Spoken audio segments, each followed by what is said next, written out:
Hello everybody, good afternoon and welcome to Full Time Devils. My name is Stephen Howson and this is the Southampton preview. And we've got someone down over from Southampton. This is Freddie from the Ugly Inside. Make sure you make him welcome. Get some good questions in for him because we are going to come to the comments in a little bit. I'm also joined by regular on the previews, John, and we've also got Scott, who's becoming a bit of a regular over the Christmas period as well. So welcome to you lads. How's everybody doing? Fantastic. Yeah, really well. You just feel the enthusiasm coming off everybody here that both clubs are in such absolutely banging form that people can't wait for this game this weekend. Has everyone had a good Christmas? It's all right. Yeah. Brilliant. Absolutely fantastic. Cheers, lads. Right, Yeah, so we'll just wrap it up there because everyone's absolutely devastated, aren't they? Right, we're going to talk about a few things. First thing we're going to talk about then is transfers because it's quite pertinent to what's going on at Southampton. It's pretty pertinent to ourselves as well. We're going to get stuck into what's broken at Manchester United. We're going to do the team news. We're going to go through the predictions and all the rest of that good stuff. And then we're going to wrap it up and then we're going to be on our merry little ways in this little week in between Christmas and New Year where nobody has a clue what is going on. So the first things first then, transfers. I'm going to come to you first, Freddie. Obviously, Van Dijk has just moved to Liverpool. That's a bit of a headline that's going around this last 24 hours or so. He's just disappeared. He's back again. Van Dijk to Liverpool. How does that affect Southampton this season? Well, I'm glad it's over the way that it is already before it's even started. 75 million, no, thank you very much. Rub your hands with that. Absolutely steal that away from the Scousers. It makes a change for us to steal from the Scousers rather than stealing from us. But no, Van Dijk's a quality player.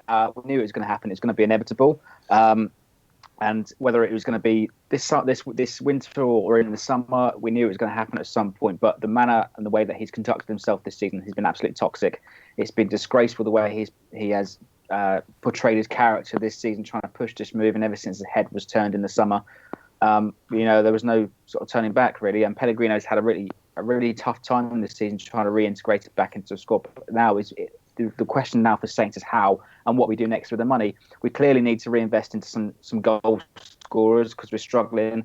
We clearly need to invest into a quality defender as well to go back in that squad because some of the players really just aren't good enough, and we need somebody that is fearless, that drives forward and attacking number 10, the goals that we'd lost to Sadio Mane a couple of years ago. We're not a bad side. I think we're just poorly managed at the moment, but we need some extra quality to push us up the table and cement a top 10 finish. Right, just for that, Freddie. Right, lads, I'm going to talk here about Manchester United because Jose Mourinho in his press conference the other day was talking about Manchester United being a big club, but perhaps not a big team. He was also asked whether he was asked about how he feels being unsuccessful with 300 million spent. And he said, it's not enough. When a big team comes calling like Manchester United, the price goes up. Southampton might find that themselves at the moment. Now everybody knows that they've got money to spend. John, do you think there's going to be signings? Do you think that's Mourinho setting his stall out that he needs to be making signings? What did you make of what he was saying in the press conference the other day? You know, I think the press conference was sort of given a much more sour reception based on the fact that we were going 2-0 down against Burnley and somehow barely managed to scrape the point. I think that's probably why Jose Mourinho received that sort of a bad, nasty reception from the media. But I think he's got a fair point when he says that he needs to spend more. And I'm not going to sit here and say more and like in a blinded manner and say, we need to spend 300 more. But I think the fact that Jose Mourinho is continuously striving to produce a better squad than the squad that we had since David Moyes, since Louis van Gaal, is a factual statement. I mean, you could tell based on the fact that most of Louis van Gaal's signing, if not all, have been somewhat subpar in the standards of Jose Mourinho. And I think for me, it's fair to say that Jose Mourinho has done a better job since he's come in than Louis van Gaal in his second year of tenureship. So. I think more so than the fact that when Jose Mourinho says that we need more signings and that we aren't a big a team, is more so to take shots at the Glazers. I think he wants to make sure the Glazers are understanding and hearing the fact that clubs around the world, especially Europe's top big teams like, I hate to say this, but City and your Madrids and your Barcelonas and your Bayerns and all that jazz. All these teams are spending massively big, and clubs with deeper history like Manchester United are going to be, charged at a higher price. So I think Jose Mourinho is saying that it's harder for us to fight at when it comes to the transfer table. So we need to be able to make sure that we're going to compete with these clubs, regardless of what we're being charged. And I think it's more so a statement to the bigger clubs. The owners. Something that I'm seeing a lot this last few weeks as everybody just starts to vent their frustrations. There's a lot of people are saying you have to look no further than Leicester, who won the title with a squad worth 43 million. You can't compare Manchester United and Leicester, despite the fact that they went on and what they achieved was fantastic. But United cannot sign those players. United can't sign anyone for £700,000. It just doesn't work, does it, Scott? What players do you think we need? For starters, do you think it's possible for Manchester United to even get a bargain? Let's start on that. And if, regardless of whether we can or not, what positions and what particular players would you like to see over the line in January to make us a better side going into next year? I mean, the problem that we have is if we go and try and sign a player who's unknown, he quickly becomes known. So his price automatically goes up. I mean, I tweeted the other day, I mean, we had obviously a few arguments, but 10 years ago, we had the best squad in the world, compared to Barcelona, Real Madrid, and all these teams. And now we've got a squad that's, it's comparable with Spurs, comparable with Liverpool. Forget City, Barcelona, Real Madrid. They're light years ahead. And Jose's right. Jose is definitely right. We need at least 3-4 world-class players. I mean, because we don't just need to be competing for the league. We need to be competing for the Champions League. That's where we need to be. And it's a massive problem for us. It's a massive problem for us. So the Glazers need to spend. I just hope that they care enough about Manchester United to go for it. Or are they just going to be like Arsenal owners and be happy with fourth? One of the major criticisms of the Glazers you don't actually hear quite a lot of what the Tampa Bay Buccaneers fans had to say, but one of the criticisms that I distinctly remember about them was that they allowed the Tampa Bay Buccaneers to just taper off and they wasn't continually investing. That seemed to be the case with Manchester United under Sir Alex Ferguson, but it also feels like since Fergie moved on, they've had to invest, and I'm not going to say they've invested, actually, because that's not how it is. The club makes money. The Glazers have allowed the club to spend the money that the club makes. Let's call it what it is.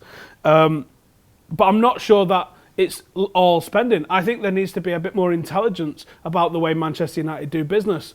Was Zlatan signed because Jose Mourinho wants him? Was Pogba signed because Jose Mourinho wants him? This is what I don't understand is what's going on at the club at the moment, and this is why I would love our only signing of the window to be a director of football, if that was something that we could do. So, because, as I alluded to the other day, and I'm going to get to that when I talk about the next topic, when I talk about something being broken, it doesn't feel like Manchester United have got a plan. Was Louis van Gaal a planned appointment? Was Jose Mourinho a planned appointment? Jose's appointment didn't feel planned. It felt reactionary to the fact that Jose was available after being sacked by Chelsea. Jose will not be here forever. What's the planned succession? What's the plan, this, that and the other? I'm going to come to the next question in a minute. I think we might have some comments. Just waiting for the iPad with the comments on. Maybe we won't be. John, is there anyone specific that you'd like to see United sign? Is there any positions that can change what we do? Is there anybody in the academy that you think might come in and do some sort of a job for us? I don't want to sit down and give you a name, but I do know one distinct characteristic that I'm looking for is, and it's creativity. I think we're missing a little bit of that in our attacking department, and I think with the lack of creativity, like when we saw with the lack of Pogba in the squad, we saw how much we weren't able to create that sort of that extra level of creativity, that extra level of oomph and dynamism going forward. And I think that's probably one of those players that we need. And some of those names that are being mentioned, you could see the comment section blowing up about Dybala. Some people even thinking of Goretzka. A lot of these players would definitely add to our squad. And I just want to touch base really quickly before we move on to the next question. I think the main question here is how to get rid of this deadwood. And, of course, Jose Mourinho is going to continue to spend money if that's the ideal situation. But it's also an important factor that we address the deadwood situation. I mean, we're continuously sort of having to refresh our squad by removing sort of lower level players, subpar players. And that's why we're still currently at a rebuild process. Deadwood seems to be a word that gets used so often, and I'm not sure I 100% agree with it. Right, we've got some comments from you guys at home. Al Monthander says, what do you guys think about the Dybala rumours? I would have said absolute nonsense, but over the last couple of weeks, it actually feels like there may be something in those. Freddie, what's your take on Dybala to United as an outsider? Do you think there's a possibility there?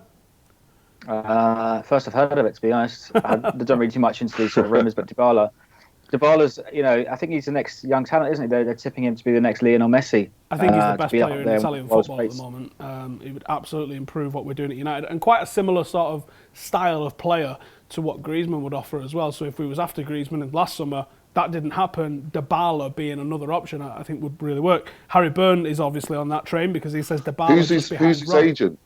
Who's his agent? It's not me, so I don't know.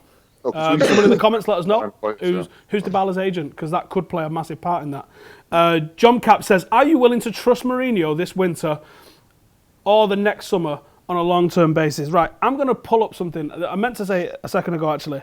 In the press conference that we're talking about, Jose Mourinho said that we are a big club, but we're not a big team. And he says, and you're asking me this a year and a half, almost 2 years into the transition and the rebuilding of what is a big team. And I think what he's getting at is you need some patience. There needs to be some patience. We can't constantly just be asking for instant success all the time. Success comes to those who wait and those who build for it. And if we're constantly chopping and changing after a year, after a year, after a year, the only way that you end up being successful is by going down the Real Madrid model of just absolutely breaking the world record every single season. And ultimately that'll pay off, but you don't get sustained long-term success. For as big a club as Real Madrid is, they do not have sustained dominance like that we've seen Bayern Munich get in Germany or what Manchester United had under Fergie in England. Ishant Wolf says, what you're smoking, there's not going to be a huge overhaul in January. If we can get a right winger like Malcolm or someone, that'd be it. I don't think anyone's suggesting that we're going to sign half a dozen players. I think 1 or 2 players would be enough. I think, as you say, in a right winger, somebody that's going to sort of change the way we counter-attack, because at the moment we transition the ball from defence to attack, for me, far too slowly. I think someone that's going to actually have an impact on what we do, like a right winger, a Mahrez, a Malcolm, somebody along those lines, I think that would be enough of an overhaul of what we're doing on the pitch to make a massive difference. Josh Thomas says, any winger that's got some pace and can actually cross is all the team needs.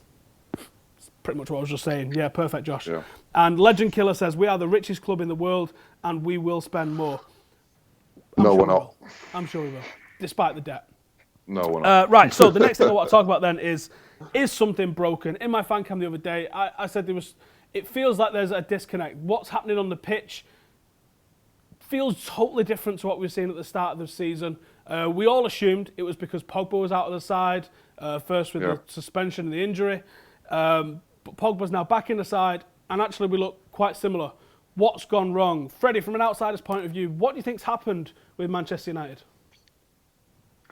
I reckon it's probably down to motivation, really. I think maybe some of the players have become complacent. Although, you're still picking up points, but you're losing ground on Manchester City. I think it's due down to, perhaps individual lapse of errors. I think actually looking at it over the last couple of weeks, you've relied too much on Jesse Lingard to dig you out of a hole. A couple of goals now for him for the last few weeks. Jesse Lingardino on this show. Thank you, Freddie. Sorry, my mistake. No, Jesse Lingard. I think he's digging you out of a hole recently.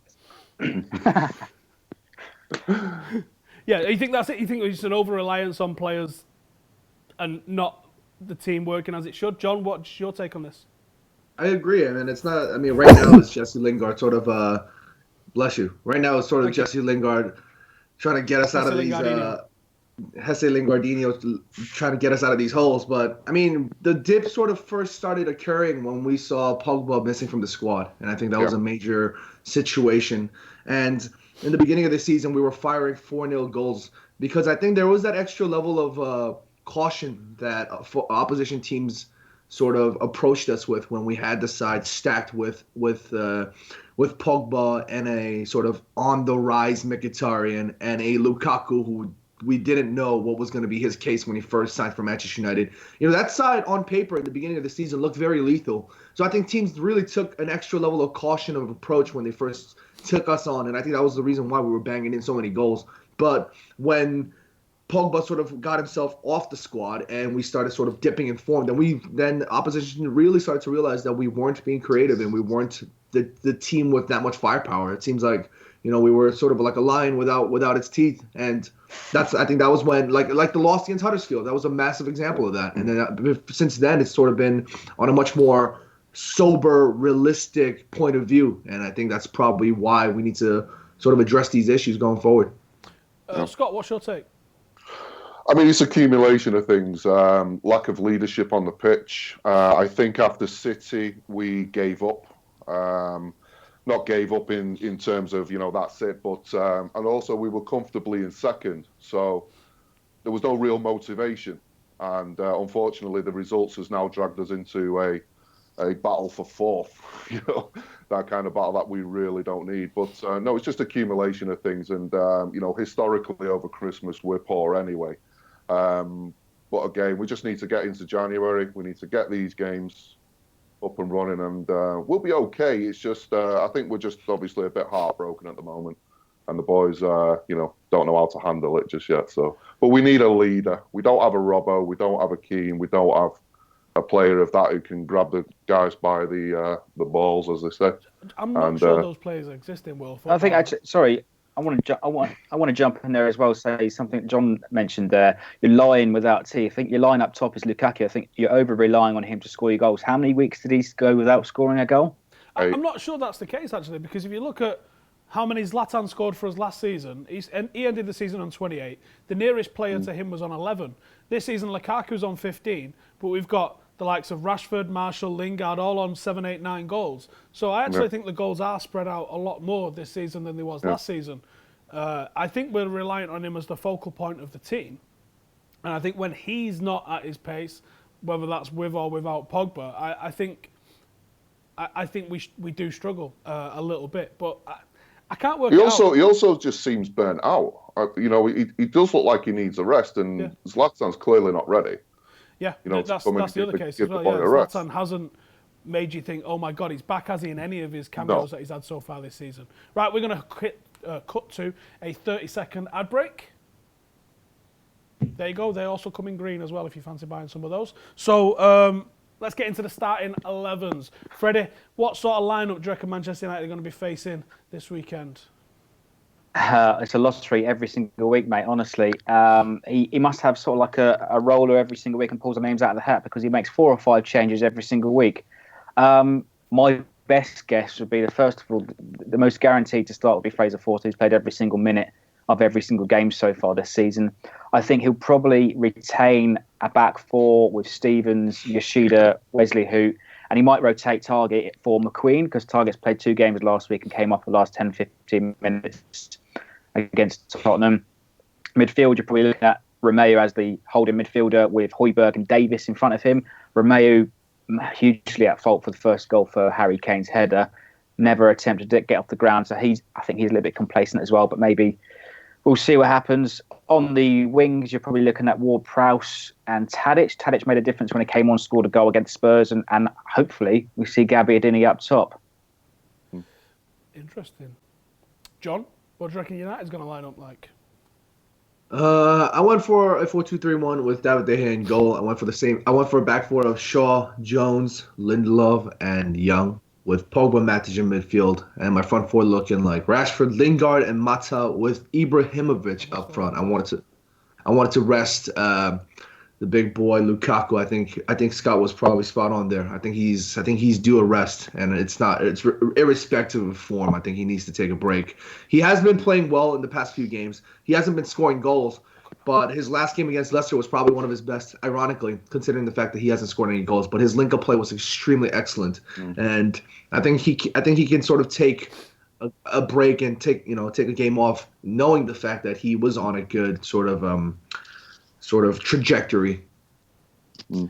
John, I lost you while you was reading your team out there. I've just been able to see behind that you've gone for a 4-2-3-1. Are you wanting to see us play 4-2-3-1, or is that what you think Jose's going to do?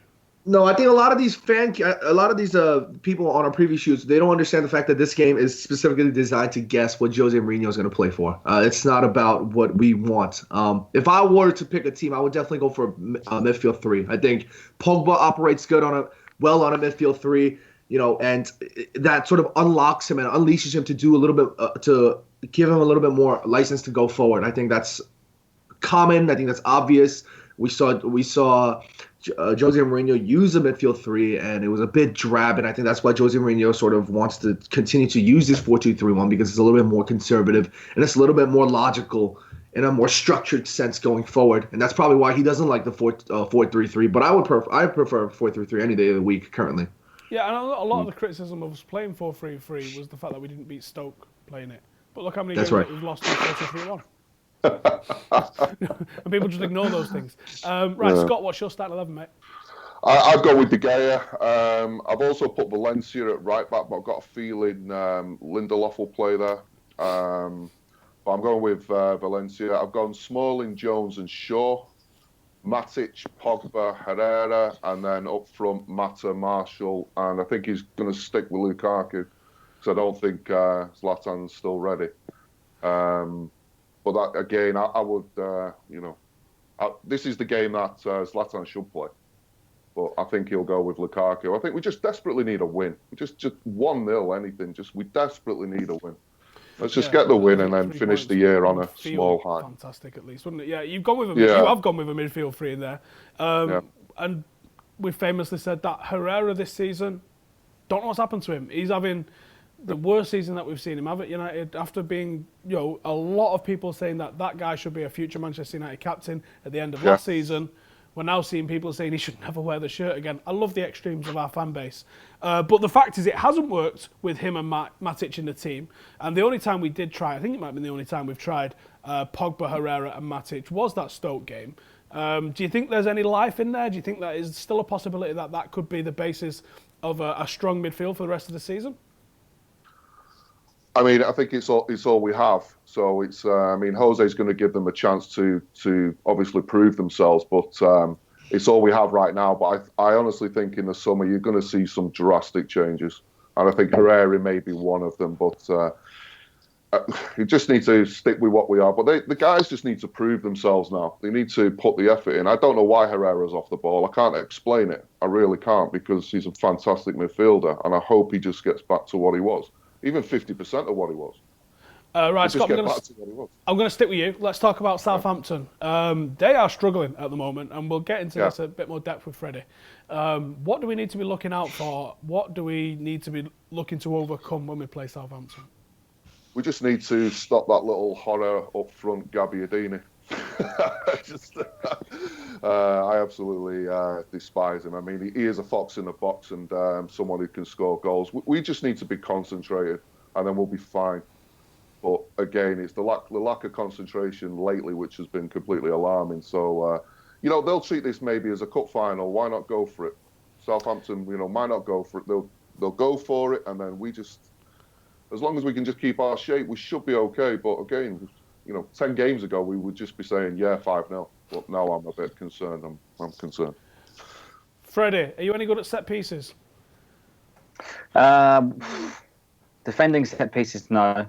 Recently this year, but we haven't been able to get balls up into the air like we had with Font and Van Dijk over the couple of years. We haven't really got that much aerial threat in the air anymore. I mean, Yoshida, not the tallest, not the strongest. Stevens, again, bit young, bit inexperienced. Wesley Hoot's probably the only area of threat that you've got going forward as a set piece. What else we need to be looking out for then with Southampton? How do you think they're going to approach this, and what should we be looking out for? Well, as far as I'm concerned, it's a free hit. Honestly, we want to get this. We want to get this. We want to draw out where. Oh my god! I'll take this. I'll take a draw any day of the week, mate. Considering our recent form, though, the problem that Saints have had this season is finding consistency. We haven't been able to string any sort of couple of wins together, or any sort of double wins, or even a couple of draws. The best sort of form that we picked up was a few weeks ago when we won against Everton, then picked up 2 draws against Bournemouth and Arsenal. That's the peak of the season so far. And the trouble that we've had is the rotation with Pellegrino every single week. He's been rotating players that have picked up man of the match performances, and then they find themselves on the bench next week, which is just baffling to everybody. We're not a bad side. I think we're just poorly motivated and poorly led at the moment. And it's simple, basic defending that's cost us games over the last few weeks. You've only got 4 wins this season. You're only 3 points above relegation, really. Is there any threat or worry that you may be facing a relegation battle? Yeah, well, we were saying off camera before we came on, if Bournemouth pick up points over the next 2 games, we could find ourselves in the relegation zone by the start of the new year. And Crystal Palace on the 2nd becomes a huge game, and it's how we react. As for Saturday, I think we're probably going to see a similar sort of attitude from the squad. You could see, and actually I was watching Match of the Day, and as outsiders, the analysts, the pundits can see it. I don't know why the players and the management can't see it. It looks like the players don't want to play for the manager at the moment. But hopefully with this 75 million from the Van Dijk transfer, we can actually push up the table and get some motivation back into the side. John, Southampton, what strikes you? What do you need to be looking at? What do we need to be overcoming? You know, I was gonna do my best to come out here and say that we cannot take them lightly. I mean, in the past, no, seriously, because considering the fact that in the past few previews, you know, we sat here thinking Burnley was going to be tough but manageable. We thought Leicester was going to be tough but manageable. We thought Huddersfield was going to be tough but manageable. I think we can't take any teams lightly going forward. We just need to make sure that we're really focused, regardless of what state they're in. I mean, Southampton, as Freddie mentioned, they aren't doing too well right now. But we need to make sure that if we're going to try and sort of bounce ourselves back up going forward, we need to, you know, show them what the level of respect that we would be to any other side. You know, I think on a game-by-game basis, Southampton on their day can be a really great side, and I agree with Freddie. You know, they have a really good squad. They're just poorly managed. So I think we need to be careful with the way we approach them, and we need to make sure that we take a convincing win. John, give us your score prediction then. I'm gonna go for a 2-0. I think we're gonna be able to keep a clean sheet here. Scott, what's your score prediction? 3-1, and they'll score first. Freddie, what's your score prediction? Well, if we score first, I'm just happy with an away goal, to be honest, mate. No, we were saying in our preview, I think United probably got this by 3 clear goals. Christ. I don't like that sort of unanimous sort of thing, Ian. I'm going to say 2-1. I think we're a bit shaky and I think a set piece, and I can just see it being nervous. I don't think we've got the confidence in us to run anybody over. What do you guys reckon at home? Let us know in the comments. Give us your team predictions. What you think is going to happen with transfers in January. What you think is broken, what you think is wrong, and how we can fix it. Let's get some discussion going in there. Thank you to John. Thank you to Scott. Thank you to Freddie. You can find him on the Ugly Inside YouTube channel and Southampton Fanzine, so go check that out if you want to know what the opposition are saying about Manchester United. So thank you to these guys for joining us. Thank you to you guys at home. Make sure to hit that subscribe button. This is the last game of 2017, so we hope you join us for all of the match coverage, pre, post, and everything in between. See you later. Good.